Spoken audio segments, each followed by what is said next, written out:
Hello दोस्तों, पुनः आपका फिर से स्वागत है एक नई वीडियो के अंतर्गत। और दोस्तों, आज हम इस वीडियो के अंतर्गत जो बात करने वाले हैं, आप सभी बच्चों को पता होगा कि कुछ दिनों पहले आपकी बीपीएससी के अंतर्गत एक नोटिस जारी करा गया था फेज 2 को लेकर कि आपकी जो भर्ती निकली है उसमें 50,000 प्लस वैकेंसीज को और ऐड ऑन किया जा रहा है, जिसमें पीआरटी की वैकेंसीज को भी ऐड किया गया था। लेकिन पीआरटी वैकेंसीज के लिए दोस्तों कुछ दायरे रखे गए थे कि जो वैकेंसीज हमने ऐड करी है, अप्रोक्सीमेटली 9,500 वैकेंसीज उन्होंने अपलोड करी थी, ऐड करी थी।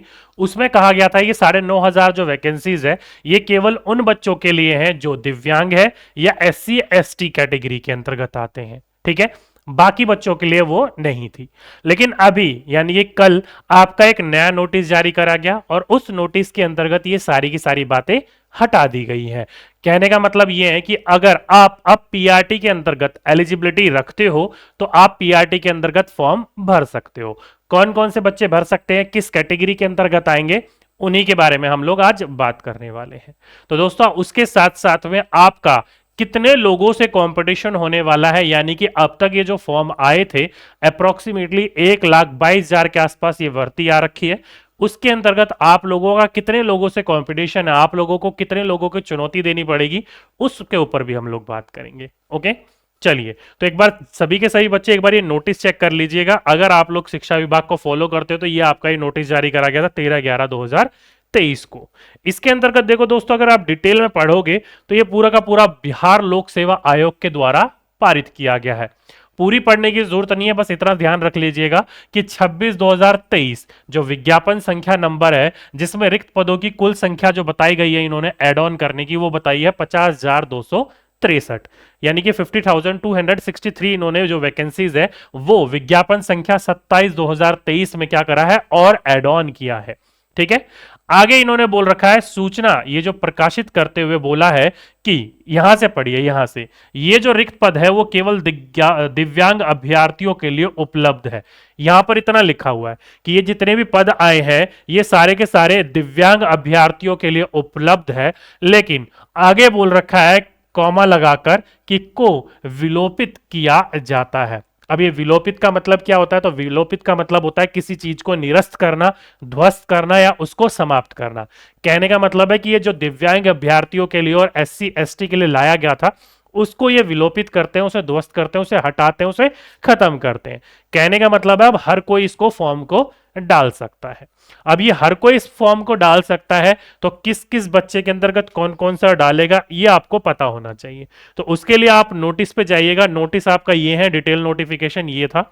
इसको आप अगर क्लिक करोगे तो देखो दोस्तों, आप थोड़ा सा जूम करता हूं मैं इसको जरा। ओके, ये मैं ऊपर थोड़ा सा लेके आता हूं।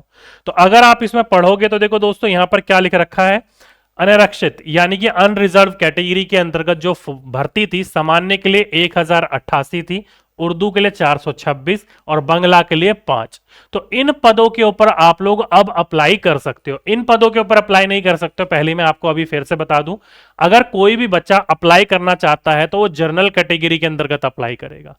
किसके अंतर्गत? जनरल कैटेगरी के अंतर्गत। अब ये मत सोच लीजिएगा कि अत्यंत पिछड़ा वर्ग महिला के अंतर्गत आप अप्लाई कर दोगे और आपके पास सर्टिफिकेट ही नहीं है, या पिछड़े वर्ग के अंतर्गत आप अप्लाई कर दोगे और आपके पास सर्टिफिकेट ही नहीं है, या अनुसूचित जाति महिलाओं के लिए अप्लाई कर दोगे और आपके पास जाति सर्टिफिकेट ही नहीं है। नहीं, अगर आपके पास सर्टिफिकेट नहीं है, चाहे आप बिहार के हो चाहे किसी भी स्टेट के हो, तो आप इसके अंतर्गत अप्लाई करोगे। अब मान लो कोई फॉर एग्जांपल के रूप में कोई बच्चा है वो ईबीसी का है, अगर आप ईबीसी में चेक करोगे तो अत्यंत पिछड़ा वर्ग में देखो सामान्य के अंतर्गत कोई भर्ती है ही नहीं, पोस्ट है ही नहीं, तो वो बच्चा इसके अंदर भरेगा तो है ही नहीं उसके पास, तो वो ऑटोमेटिकली बच्चा कहां काउंट होगा? जनरल के अंतर्गत काउंट होगा। लेकिन अभी ये स्पष्ट नहीं करा गया है कि बिहार के बच्चे को ज्यादा प्रेफरेंस दी जाएगी या बाहर के बच्चे को ज्यादा प्रेफरेंस दी जाएगी। अभी ये पूरा का पूरा डिसाइड नहीं है, पूरी की पूरी बात नहीं है। बस इतना है कि जो भी इन्होंने कहा था कि विलंब यानी कि जो विकलांग बच्चे हैं एससी एसटी के लिए, उनको बिल्कुल ये समाप्त करते हैं। अगर कोई भी बच्चा अप्लाई करना चाहता है तो ये केवल आपके लिए पोस्ट है 1519। बाकी ये सारी की सारी पोस्ट अभी भी रिजर्व है, जो कैटेगरी के अंतर्गत बताई गई थी उसी के अंतर्गत है, केवल आप लोग इसके लिए अप्लाई कर सकते हो। ठीक है। अब कई बच्चे कहेगा सर मैं बिहार का हूं, मैं उत्तर प्रदेश का हूं, मैं यहां का हूं, मैं वहां का हूं, कहीं के भी हो, एक्स वाई जेड कोई फर्क नहीं पड़ता, आप अप्लाई कर सकते हो। ठीक है। तो ये कुल मिलाकर आप लोगों के लिए क्या है, एक अच्छी न्यूज निकल कर आती है। देखा, कहा जाता है ना, कुछ ना से भला कुछ तो सही। 1500 वैकेंसीज हैं जिसमें से सामान्य 1000 है, 1100 मान सकते हो, तो आप इसके लिए अप्लाई कर सकते हो। आपको यहां पर कोई भी किसी भी प्रकार की दुविधा नहीं होगी। जो केवल पहले SC ST के लिए थी, विकलांग के लिए थे, अब सभी के लिए ओपन कर दी गई है। जैसे कि मैंने आपको पहले भी बोला था, घबराने की जरूरत नहीं है, जल्दी ही आप लोगों के पास सामान्य के लिए भी कुछ ना कुछ देखने को मिलेगा, आ गया है। अभी भी मुझे लगता है कि कहीं ना कहीं कुछ और भी देखने को मिल सकता है, लेकिन अभी जितना आया उसी से ही हम खुशी मना लेते हैं। आगे अगस्त में वैकेंसीज आने वाली है, उसकी भी हम लोग देख लेंगे, ठीक है।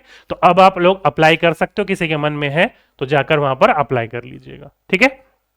बाकी अब तक देखा जाए तो दोस्तों, अब तक का जो डाटा है वो 1,22,000 सीटों के लिए लगभग लगभग 4.5 लाख, कितने अभ्यर्थियों ने, 4.5 लाख अभ्यर्थियों ने यहां पर फॉर्म डाले हैं। जैसे कि आप सही बच्चों को पता है, ये जो पूरा का पूरा मैं डाटा बता रहा हूं दूसरे चरण का, जिसमें से 1,22,000 सीटों के ऊपर प्राथमिक, माध्यमिक और उच्च माध्यमिक की बात करी जाए, तो इसके अंतर्गत दोस्तों ध्यान रखिएगा, सोमवार तक, बीते हुए सोमवार तक कहा गया है कि 4.5 लाख इसके अंतर्गत रजिस्ट्रेशन हो चुकी है। अब आप लोगों को पता है कि पीआरटी के अंतर्गत, किसके अंतर्गत दोस्तों, पीआरटी के अंतर्गत जो थी, अभी तक जनरल कैटेगरी के लिए कुछ भी नहीं था अभी तक। अब जनरल कैटेगरी के लिए अप्रोक्सीमेटली 1100 पद खाली कर दिए गए हैं। तो इन 1100 पद के ऊपर अब मुझे लगता है नाना करते हुए अभी 1 लाख प्लस और क्या आएंगे, आवेदन आएंगे। 1 लाख प्लस आवेदन और आएंगे अगर इसको खोला गया है तो। अब देखते हैं कितने आवेदन आते हैं, कितने आवेदन नहीं आते हैं। अप्रोक्सीमेटली 5,500 से 6,000 बच्चों का यहां पर पूरा का पूरा कंपटीशन आप लोगों को देखने को मिलेगा, ठीक है। तो ये था दोस्तों पूरा का पूरा मिलाकर आप लोगों के लिए एक डाटा। उम्मीद करता हूं आप सभी बच्चे समझ गए होंगे कि कितने लोगों से कितने लोगों का कंपटीशन होने वाला है। और जो पीआरटी को लेकर परेशान थे दोस्तों, वो पीआरटी में भी परेशान ना हो, अब सभी के लिए ये खोल दिया गया है, ठीक है। सिलेबस क्या रहने वाला है, तो सिलेबस लास्ट जो था वही है, बस एग्जाम पैटर्न को चेंज किया गया है। पहले 100 नंबर का पेपर आता था, अब वो 30 नंबर का आएगा, जिसमें आपको 9 नंबर लाना अनिवार्य है। वो डिटेल में आप लोगों ने नोटिफिकेशन पढ़ ही लिया होगा, ठीक है।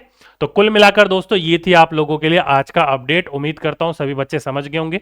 बाकी किसी भी प्रकार की कोई समस्या रह जाती है तो नीचे कमेंट बॉक्स में आप लोगों को लिख सकते हो, उसकी मैं समाधान देने का आपका पूरा प्रयास करूंगा, ठीक है। बाकी सभी बच्चों को बिलेटेड, और पहले भी मैं आपको कह चुका हूं, दीपावली की बहुत बहुत शुभकामनाएं, साथ ही साथ में भैया दूज की भी, साथ ही साथ में आने वाले छठ पूजा की भी और विश्वकर्मा पूजा की भी, ठीक है।